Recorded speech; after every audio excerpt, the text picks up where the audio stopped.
انسان پر جب اللہ تعالیٰ کی بے پناہ عنایتیں ہو رہی ہوتی ہیں، جب وہ پے در پے اس کو اوپر اٹھاتا ہے، اس کے لیے سہولتیں پیدا کرتا ہے، تو انسان کا سر جھکتا چلا جائے۔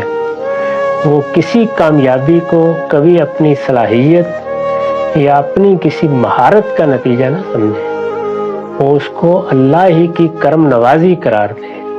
اس کے گرد و پیش میں اس کی نگاہ کبھی حقارت کے ساتھ نہ اٹھے، وہ لوگوں کو ساتھ لے کر چلنے والا ہو، ان کو دھتکارنے والا نہ بن جائے۔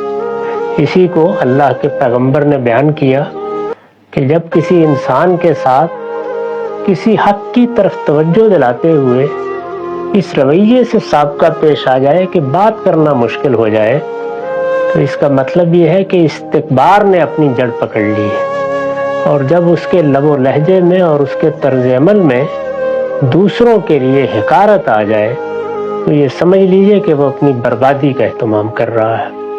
اللہ کی نعمتیں حاصل ہوتی ہیں تو اس میں شکر گزاری کس طریقے سے انسان کے لب و لہجے سے، اس کے رویے سے، اس کے طرز عمل سے ظاہر ہونی چاہیے۔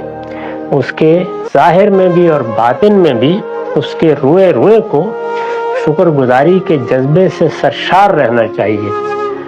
اللہ تعالیٰ نے نعمتیں دے کر اس رویے کی انسان سے توقع کی۔ ہدایت انہی کو نصیب ہوگی جو عقل و بصیرت سے کام لیں گے، اور جو ہدایت ان کے اندر ودیت کی گئی ہے اس کی قدر کریں گے۔ اس کی قدر کرے گا تو اور ملے گی، قدر کرے گا تو اور ملے گی۔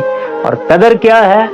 اس کی شکر گزاری، گریز و فرار کے طریقے چھوڑ کر اس کے سامنے سر جھکانا، اپنی ساری چیزوں کو اسی کی عنایت سمجھنا، اپنے آپ کو لوگوں کے سامنے تواضع کے ساتھ پیش کرنا، کبھی ادنا درجے میں بھی یہ خیال نہ کرنا کہ میں کسی کی تحقیر کروں۔